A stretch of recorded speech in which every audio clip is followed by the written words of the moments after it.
pa ng buwan, araw at mga bituin, tanang nilalang sa papawirin. Panginoon ay purihin, ngalan niya ay dakilain. Panginoon ay purihin, ngalan niya ay dakilain. Ngalan niya ay dakilain. Sa ngalan ng Ama at ng Anak at ng Espiritu Santo. Amen. Ang pagpapala ng ating Panginoong Hesukristo, ang pag-ibig ng Diyos Ama, at ang pakikipagkaisa ng Espiritu Santo, naway sumainiyong lahat. At sumayo rin.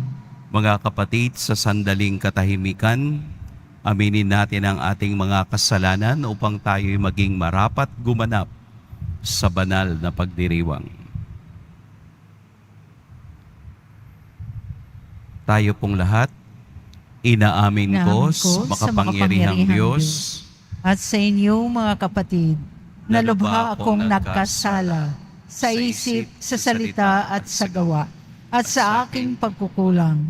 Kaya isinasamo ko sa mahal na Birheng Maria, sa lahat ng mga anghel at mga banal, at sa inyo mga kapatid, na ako'y ipanalangin sa Panginoong ating Diyos.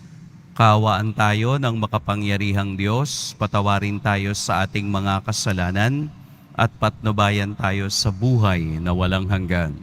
Amen. Panginoon, kaawaan mo kami. Panginoon, kaawaan mo kami. Kristo, kaawaan mo kami. Kristo, kaawaan mo kami. Panginoon, kaawaan mo kami.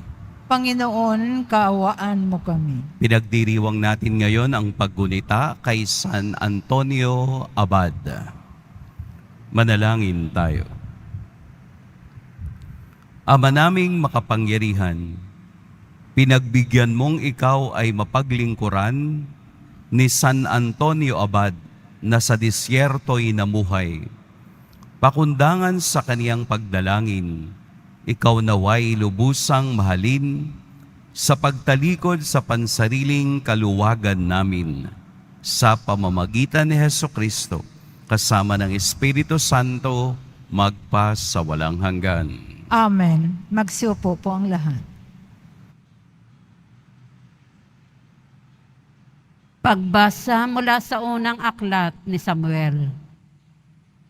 Noong mga araw na yon, pagdating kay Saul, sinabi ni David, "Di po tayo dapat masiraan ng loob dahil sa Filisteyong ito, yaon. Ako ang lalaban sa kanya." Sinabi ni Saul, "Hindi mo kaya ang Filisteyong iyon. May gatas ka pa sa labi, samantalang siya'y isang kilabot na mandirigma." Idinugtong pa ni David, "Ang Diyos na nagligtas sa akin sa kuko ng mga leon at ng mga oso, ay siya ring magliligtas sa akin sa Filisteyong iyon." Kaya sinabi ni Saul, "Kung gayon, labanan mo siya at patnubayan ka nawa ng Panginoon." Pagkatapos, dinampot niya ang kanyang tungkod. Namulot siya ng 5 makikinis na bato sa sapa. Isinilid sa kanyang supot na pampastol at lumakad upang harapin si Goliath. Si Goliath naman ay lumakad ding papalapit kay David sa hulihan ng tagadala ng kanyang mga sandata. Nang makita niyang si David ay musmos, hinamak niya ito at pakutyang tinanong, "Anong akala mo? Aso ba ang lalabanan mo at tungkod lang ang dala mo?" At si David ay sinumpa ni Goliath sa ngalan ng kanyang Diyos. Sinabi pa niya, "Halika nga rito't nang maipakain kita sa mga ibon at mga hayop." Sumagot si David, "Ang dala mo'y tabak, sibat at balaraw. Ngunit lalabanan kita sa ngalan ng Panginoon, ang makapangyarihang Diyos ng Israel na iyong hinahamak. Ibibigay kanya sa akin ngayon. Pupugutin ko ang ulo mo at ipakakain kita sa mga ibon at sa mga hayop, pati ang iyong mga kasamahan. Sa gayon, malalaman ng daigdig na ang Diyos ng Israel ay buhay. At makikita ng lahat na narito na makapagliligtas ang Panginoon kahit walang tabak at sibat. Siya'y makapangyarihan at ipalulupig niya kayo sa amin. Nagpatuloy ng paglapit si Goliath. Patakbo siyang sinalubong ni David habang dumudukot ng bato sa kanyang supot. Tiniredor niya si Goliath at tinamaan ito sa noo. Bumaon ang bato at si Goliath ay padapang bumagsak. Natalo ni David si Goliath sa pamamagitan nga ng tirador. Napatay niya ito bagamat wala siyang tabak. At patakbong lumapit si David, tumayo sa likod ni Goliath. Binunot ang tabak nito at pinugutan siya ng ulo. Ang salita ng Diyos. Salamat sa Diyos. Ang poon ay papurihan, siya ang aking sanggalang. Ang poon ay papurihan, siya ang aking sanggalang. Purihin ang poon na aking sanggalang. Sa pakikibaka, ako ay sinanay. Inihanda ako upang makilaban. Ang poon ay papurihan, siya ang aking sanggalang. Matibay kong muog at tagapagligtas, at aking tahanang hindi matitinag. Tagapagligtas kong pinagtitiwalaan, nilulupig niya ang sakop kong bayan. Ang poon ay papurihan, siya ang aking sanggalang. O Diyos, may awitin akong bagong-bago. Alpay tutugtugin at aawit ako. Tagumpay ng hari ay iyong kaloob at iniligtas mo si David mong lingkod. Ang poon ay pupurihan, siya ang aking sanggalang. Magsitayo na po ang lahat.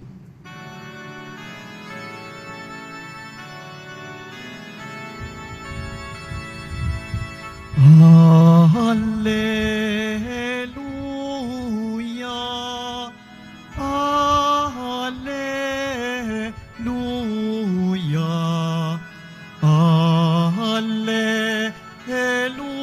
Hallelujah, Hallelujah.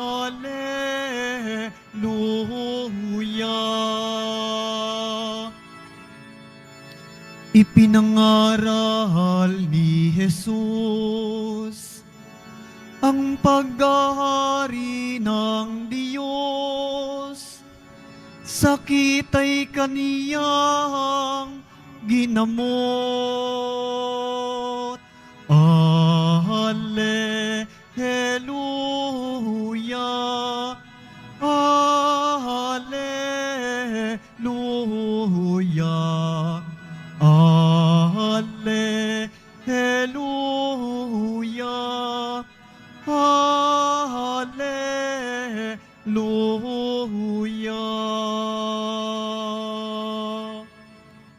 Sumainyo ang Panginoon. At sumayo rin. Ang mabuting balita ng Panginoon ayon kay San Marcos. Papuri sa iyo, Panginoon.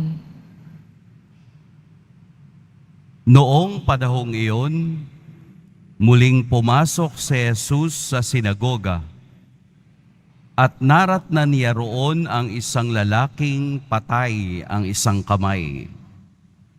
Kaya't binantayan si Jesus ng ilang taong naroon upang tingnan kung pagagalingin niya ang lalaking iyon sa araw ng pamamahinga para may maiparatang sila sa kanya. Tinawag ni Jesus ang lalaking patay ang kamay. Halika rito sa unahan. Tinanong niya pagkatapos ang mga tao, alin ba ang ayon sa kautusan? Ang gumawa ng mabuti o gumawa ng masama sa araw ng pamamahinga? Magligtas ng buhay o pumatay? Ngunit hindi sila sumagot. Habang tinitingnan ni Jesus ang mga taong nasa paligid niya, galit at lungkot ang nabadha sa kaniyang mukha dahil sa katigasan ng kanilang ulo. Bumaling siya sa lalaki at sinabi, "Iunat mo ang iyong kamay." Iniunat naman ng lalaki ang kaniyang kamay at ito'y gumaling. Umalis ang mga Pariseo at nakipagsabuatan sa mga kampon ni Herodes upang ipapatay si Jesus. Mga kapatid, ang mabuting balita ng Panginoon. Pinupuri ka namin, Panginoong Heso Kristo. Magsiupo po ang lahat. Magandang umaga po sa lahat.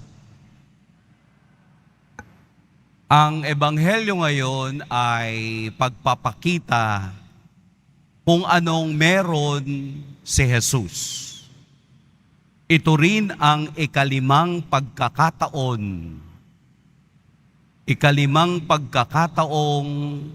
nagkaroon ng tunggalian si Jesus at ang mga Pariseo. Kung kayo ay regular na nagsisimba, masusundan ninyo ang takbo ng Ebanghelyo ni San Marcos ng pagpapakita ng authority ni Jesus sa pamamagitan ng pagpapagaling. Tingnan ninyong mabuti ang takbo ng storya sa Ebanghelyo. Hindi muna agad pinagaling ni Jesus ang lalaking patay ang isang kamay. Inuna muna niyang magturo sa karamihan at saka niya pinagaling. Ano ang ugnayan? Na magkakaroon lamang tayo ng kagalingan sa anumang nais natin, physical or spiritual, kapag tayo'y nagkaroon ng pagkatuto. Kailangan muna nating matuto sa salita, sa presensya, sa gawa ni Jesus bago tayo gumaling. Hindi siya agad-agad. Kailangan mong aralin kung paanong mapunta o magkaroon ng presensya ng Diyos. At ito ay ang pakikinig.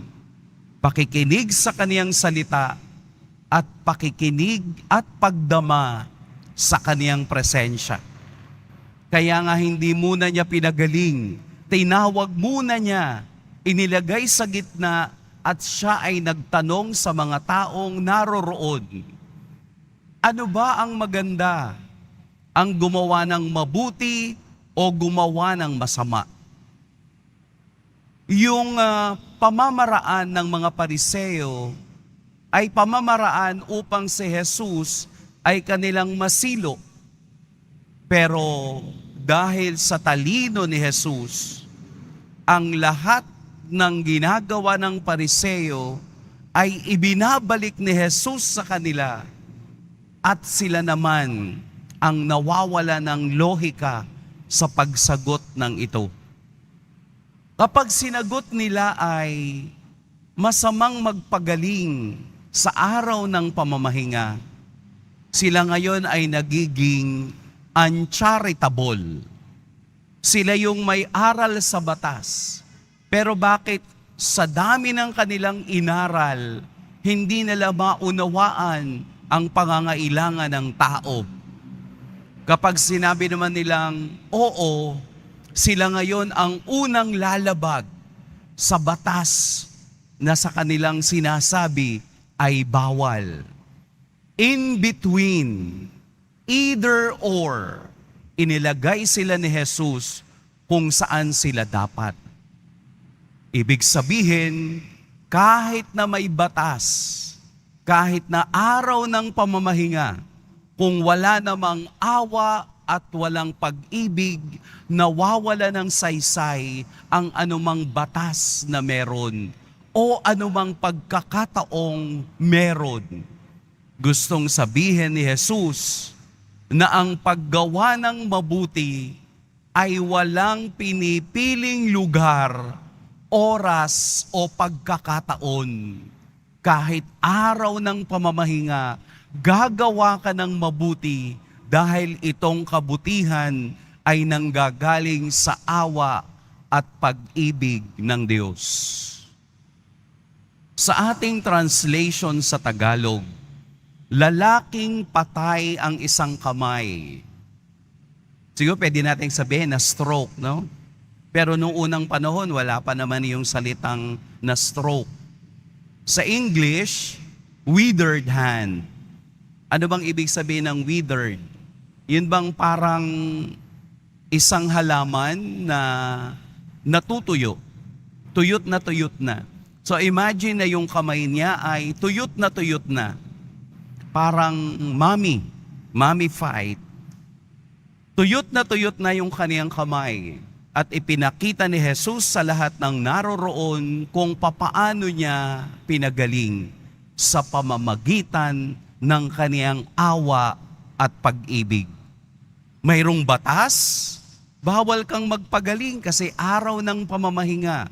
Pero dahil sa kaniyang awa at pag-ibig, ipinakita niyang mas mahalaga ang bagay na ito kesa sa batas. Kaya nga ang sabi dito, lungkot at galit ang nakita sa kaniyang mukha. Bakit? Dahil mas mahalaga yung batas na sinasabi ng mga Pariseo kesa sa batas ng pag-ibig at awa. Ang lalaking ito na withered o patay ang isang kamay ay sumisimbolo sa ating lahat. Bakit? Our inability to transform our words into action. Baka magaling lamang tayo sa salita, pero kulang tayo sa gawa. Baka alam natin ang batas, alam natin ang salita ng Diyos, kapitulo, bersikulo, pages, lahat alam natin. Pero hindi natin kayang i-transform ang salitang ito sa gawa. Kaya kanang kamay ang ipinakita upang ito ay maging sandata at pamamaraan ng pagtulong sa kapwa. Kung exclusive ka sa sarili mo at hindi mo kayang umabot ng iba, kailangan natin ng pagpapagaling na nagmumula sa Diyos. Pakiramdaman niyo po yung kanang kamay ninyo. Baka ito rin ay namamatay na. Baka ito rin ay unti-unti nang tumitigas at nawawala ng buhay. Dahil hindi na natin kayang umakay o mangakay ng iba dahil hindi tayo gumagalaw. Dahil ang tunay na gawa at ang tunay na pagsasagawa ng salita ng Diyos ay kikilos at gagalaw. Huwag nating kalimutan na ang awa at pag-ibig ng Diyos ang magbubunsod upang tayo'y makatanggap ng kaniyang kagalingan. Mayroon po tayong mga personal struggles. Yung personal struggles na ikaw lamang ang gumagawa at nakakaalam. Ano ba yung mga personal struggles? Halimbawa po, Sa seminary, ang personal struggle ko ay kapag yung isang brother ay gumamit ng CR, paglabas niya, muli akong papasok at aking imamap. That's every day. That's my personal struggle. Bakit? Kasi hindi aware. Hindi aware yung kasama ko na pagpasok niya ng CR, nagpuputik yung kaniyang tsinelas. Kung may gagamit ng iba, nawawalan tayo ng respeto doon sa susunod sa atin pag hindi natin ito kayang gawin. Yun yung aking personal struggle. Parang nakokonsensya ako kapag ginamit niya at hindi ko sinundan. Dahil alam kong hindi niya lilinisin. Kaya bilang personal struggle, ito ay tahimik kong ginagawa hanggang sa ako'y nakatapos ng pagkapari. Struggle ko pa rin ba ngayon? Siguro. Dahil lahat tayo ay tinatawag sa maliliit na struggle na nakaka-define ng ating pagkatao upang gumalaw at gamitin ang aking kamay. Meron kayong kasamahan sa bahay, palaging umiinom ng tubig pero ayaw mag-refill, struggle yun. Pagbukas mo ng rep, walang tubig, ikaw magre-refill. Gawin mo na lang ng tahimik. Huwag na kayo mag-ingay. Kasi para malaman ng susunod na gagamit o iinom ng tubig, wow, palaging may biyaya ng tubig. Kahit alam mong napakatamad mag-refill, lalo na ang inyong mga anak, go for it. Do it silently. Kasi yun yung struggle mo na nagbibigay sa iyo ng personality kung papaano mo ginagawa ang maliliit na bagay ng mayroong awa at pag-ibig. Maliit, walang nakakakita, huwag kayong mag-alala. Alam ng Diyos kung papaano mo to ginagawa at papaano mo ginagawa ang struggle na meron ka sa buhay. Hindi natin kailangan palakihin. It's your personal response to the struggles na kailangan nating gawin. Just imagine ang struggle ng lalaking patay ang isang kamay. Hindi na siya makagalaw. Wala na siyang magawa. Lalo na kung kanan o right-handed siya. Iyon ang kaniyang everyday struggle. Tayo naman, kompleto pa. Kaya pa nating gawin. Kaya pa nating punan yung pagkukulang ng iba, yung nakakalimutan ng iba. Katulad ng ating Poong Jesus Nazareno na nakita niya na kailangan kong pagalingin sa harap ng mga tao upang matuto sila kung papaanong mamuhay ng may pag-ibig at awa sa iba. Ito po ang mensahe ng ating ebanghelyo na titingin sa Diyos sa kaniyang halimbawa ng pag-ibig at awa upang atin namang madala sa iba at maigalaw ang kanang kamay para hindi natin maranasang mamatay ng pisikal bagkus lumakas ng espiritual dahil sa kaniyang pag-ibig at awang ipinamalas at ipinadama sa atin. Pagpalain tayo ng Poong may kapal. Magsitayo na po ang lahat.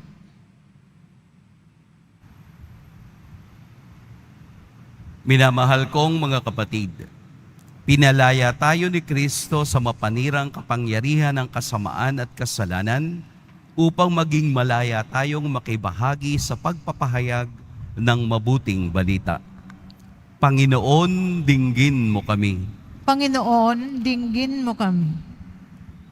Ang simbahan naway makatagpo ng pamamaraan na mapalaya ang sinuman sa anumang hadlang upang ipahayag ang Ebanghelyo.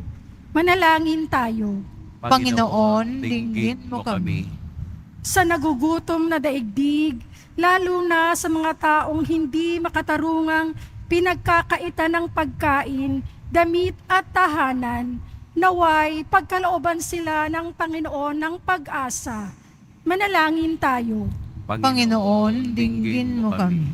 Ang lahat ng mga Kristiyano, naway hindi maging taong mapagkunwari na sumunod sa batas, kundi mga taong may pusong gagawin ang mabuti. Manalangin tayo. Panginoon, dinggin mo kami.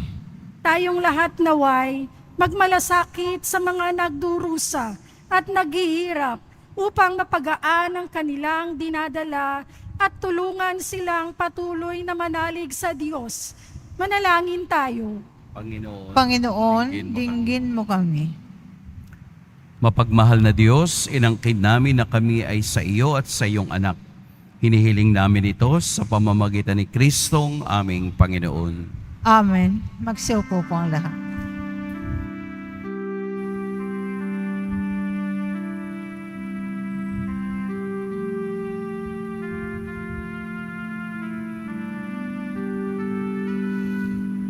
Itong alak at tinapay ay handog sa iyo, Ama.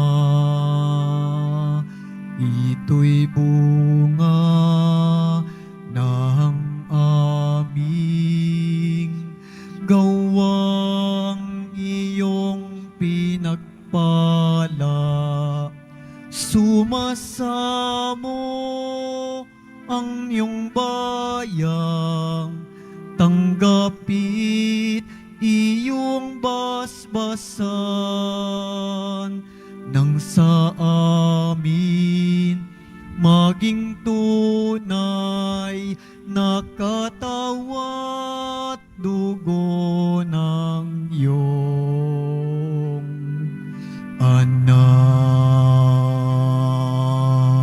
Magsitayo na po ang lahat.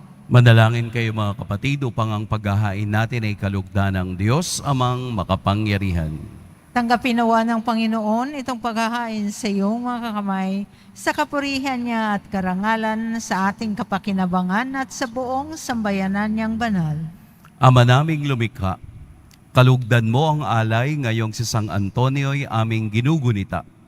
Huwag nawa kaming mahadlangan ng anumang makalupa sa pagkamit namin ng kayamanang pinakadakila na tanging ikaw lamang sa pamamagitan ni Hesukristo, kasama ng Espiritu Santo, magpa sa walang hanggan. Amen. Sumainyo ang Panginoon. At sumayo rin. Itaas sa Diyos ang inyong puso at diwa. Itinaas na namin sa Panginoon. Pasalamatan natin ang Panginoong ating Diyos. Marapat na siya ay pasalamatan. Ama naming makapangyarihan, tunay ngang marapat na ikaw ay aming pasalamatan.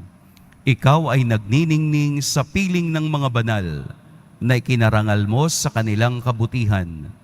Ibinibigay mo silang huwaran namin araw-araw at katuwang sa pagsamba sa iyong kamahalan. Sa pamamagitan ng anak mong si Hesukristo, kami naliligid na mga banal na tao. Sila'y mga saksi na ang pananalig sa iyo ay magaganap namin sa ikararangal mo. Kaya kaisa na mga anghel na nagsisiawit ng papuri sa iyo nang walang humpay sa kalangitan, kami nagbubunyi sa iyong kadakilaan. Santo, Santo, Santo, Panginoong Diyos ng mga hukbo, napupuno ang langit at lupa ng kadakilaan mo, hosana sa kaitaasan. Pinagpalang na paririto sa ngalan ng Panginoon, hosana sa kaitaasan. Magsiluhod po ang lahat. Ama naming banal, ikaw ang bukal ng tanang kabanalan. Kaya't sa pamamagitan ng iyong Espiritu, gawin mong banal ang kaloob na ito upang para sa amin maging katawan at dugo ng aming Panginoong Hesukristo.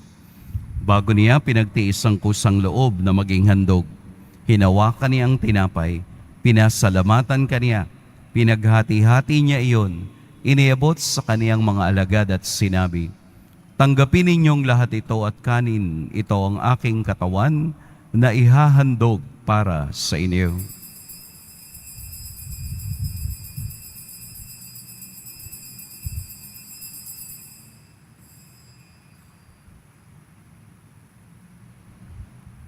Gayon din naman noong matapos ang hapunan, hinawakan niya ang kalis, muli kaniyang pinasalamatan, inabot niya ang kalis sa kanyang mga alagad at sinabi, "Tanggapin ninyong lahat ito at inumin, ito ang kalis ng aking dugo, ng bago at walang hanggang tipan, ang aking dugo na ibubuhos para sa inyo at para sa lahat, sa pagpapatawad ng mga kasalanan. Gawin ninyo ito sa pag-alala sa akin."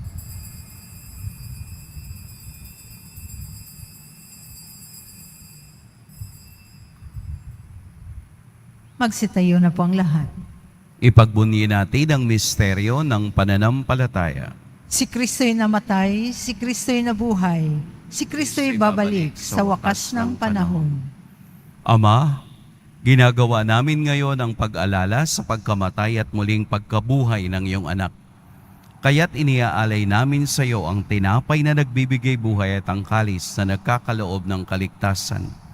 Kami nagpapasalamat dahil kami iyong minarapat na tumayo sa harap mo para maglingkod sa iyo. Isinasamo namin kaming magsasalo-salo sa katawan at dugo ni Kristo ay mabuklod sa pagkakaisa sa pamamagitan ng Espiritu Santo. Ama, lingapin mo ang iyong simbahang laganap sa buong daigdig. Puspusin mo kami sa pag-ibig kay San Francisco na aming Papa at ni Jose na aming obispo at ng tanang kaparian. Alalahanin mo rin ang mga kapatid naming nahimlay nang may pag-asang sila'y muling mabubuhay, gayon din ang lahat ng mga pumanaw. Kaawaan mo sila at patuloyin sa iyong kaliwanagan. Kaawaan mo at pagindapating kaming lahat na makasalo sa iyong buhay na walang wakas. Kaisa ng mahal na Birheng Maria na ina ng Diyos, ng kabiyak ng puso niyang si San Jose, kaisa ng mga apostol ni San Juan Bautista, at ng lahat ng mga banal na namuhay dito sa daigdig ng kalugod-lugod sa iyo, maipagdiwang nawa namin ang pagpupuri sa ikararangal mo sa pamamagitan ng iyong anak na aming Panginoong Heso Kristo. Sa pamamagitan ni Kristo, kasama niya at sa Kanya, ang lahat ng parangal at papuri sa iyo, Diyos, Amang makapangyarihan, kasama ng Espiritu Santo, magpa sa walang hanggan. Amen. Sa tagubilin ng nakagagaling na utos at sa turo ni Jesus na Panginoon natin at Diyos, ipahayag natin ng lakas loob. Ama namin, sumasalangit ka. Sambahin ang ngalan mo. Mapasa amin ang kaharian mo. Sundin ang loob mo dito sa lupa para ng sa langit. Bigyan mo kami ngayon ng aming kakanin sa araw-araw. At patawarin mo kami sa aming mga sala para ng pagpapatawad namin sa nagkakasala sa amin. At huwag mo kaming ipahintulot sa tukso at iadya mo kami sa lahat ng masama. Hinihiling namin kami iadya sa lahat ng masama. Pagkalooban ng kapayapaan araw-araw, iligtas sa kasalanan at ilayo sa lahat ng kapahamakan. Samantalang aming pinananabikan ang dakilang araw ng pagpapahayag ng tagapagligtas naming si Heso Kristo. Sapagkat iyo ang kaharian at ang kapangyarihan at ang kapurihan magpakailanman. Amen. Panginoong Heso Kristo, sinabi mo sa iyong mga apostol, kapayapaan ang iniiwan ko sa inyo, ang aking kapayapaan ang ibinibigay ko sa inyo. Tunghayan mo ang aming pananampalataya at huwag ang aming pagkakasala. Pagkalooban mo kami ng kapayapaan at pagkakaisa ayon sa iyong kalooban, kasama ng Espiritu Santo, magpa sa walang hanggan. Amen. Ang kapayapaan ng Panginoon naway laging sumainyong lahat. At sumayo rin. Magbigayan kayo ng kapayapaan sa isa't isa. Kordero ng Diyos na nag-aalis ng mga kasalanan ng sanlibutan, maawa ka sa amin. Kordero ng Diyos na nag-aalis ng mga kasalanan ng sanlibutan, maawa ka sa amin. Kordero ng Diyos na nag-aalis ng mga kasalanan ng sanlibutan, ipagkaloob mo sa amin ang kapayapaan. Magsiluhod po ang lahat. Narito si Jesus, ang Diyos na patuloy na nagpapagaling. Ito ang kordero ng Diyos, ito ang nag-aalis sa mga kasalanan ng sanlibutan. Mapapalad ang inaanyayahan sa kaniyang piging. Panginoon, hindi ako karapat-dapat na magpatuloy sa iyo. Ngunit sa isang salita mo lamang ay gagaling na ako.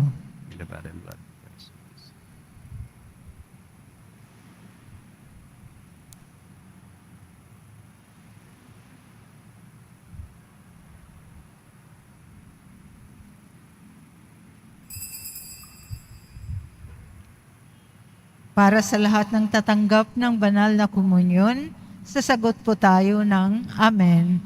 Pagkasabi ng paryo ng lay minister ng katawan ni Kristo at isubo agad sa bibig bago malis sa harapan ng paryo ng lay minister. Sumunod po tayo. Maraming salamat po.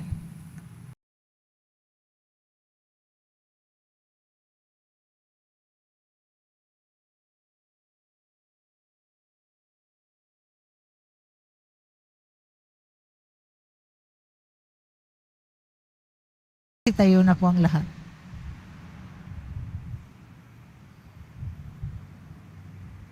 Manalangin tayo. Ama naming mapagmahal, kaming pinapagsalo mo sa banal na pakikinabang, ay gawin mong laging makapanaig sa mga kalaban na niloob mong madaig ni San Antonio noong sa lakas ng kadiliman, siya'y matagumpay na nakipagtunggalian sa pamamagitan ni Hesukristo kasama ng Espiritu Santo magpa sa walang hanggan. Amen. Sumainyo ang Panginoon. At sumayo rin. Yumuko kayo para sa pagbabasbas. Mahal na poong Jesus Nazareno, inihayag mo sa pamamagitan ng krus ang walang maliw na pag-ibig ng Diyos sa sangkatauhan. Pakinggan mo po ang kahilingan ng iyong angkan na nagsusumamo sa iyo. Makamtanawa nila ang iyong katugunan at tanggapin ang kasagutan na may utang na loob na tinatanaw. Basbasan din po ninyo ang mga daladala nilang mga imahen at dasalan. Sa pamamagitan ng bendisyon na ito, naway maalala nila ang mga pangako nila noon sa binyag, na ikaw ang kanilang iibigin at paglilingkuran bilang Panginoon magpa sa walang hanggan. Amen. At pagpalain kayo ng makapangyarihan at nagpapagaling na Diyos, ang Ama at Anak at Espiritu Santo. Amen. Tapos na ang ating pagdiriwang, humayo kayong taglayang kapayapaan ng poong Jesus Nazareno. Salamat sa Diyos.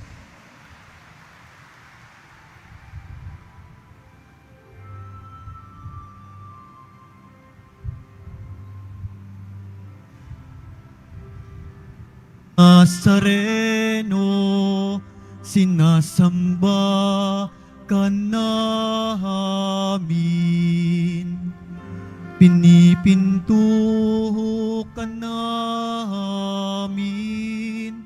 Aral mo ang aming buhay at kaligtasan. Nuestro Padre Jesus Nazareno, iligtas mo kami sa kasalanan. Ang krus mong kinamatayan ay sagisag ng aming kaligtasan. Nuestro Padre Jesus Nazareno, dinarangal ka namin. Nuestro Padre Jesus Nazareno, nilulwalhati ka namin. Nuestro Padre Jesus Nazareno, dinarangal ka namin. Nuestro Padre Jesus Nazareno, nilulungkot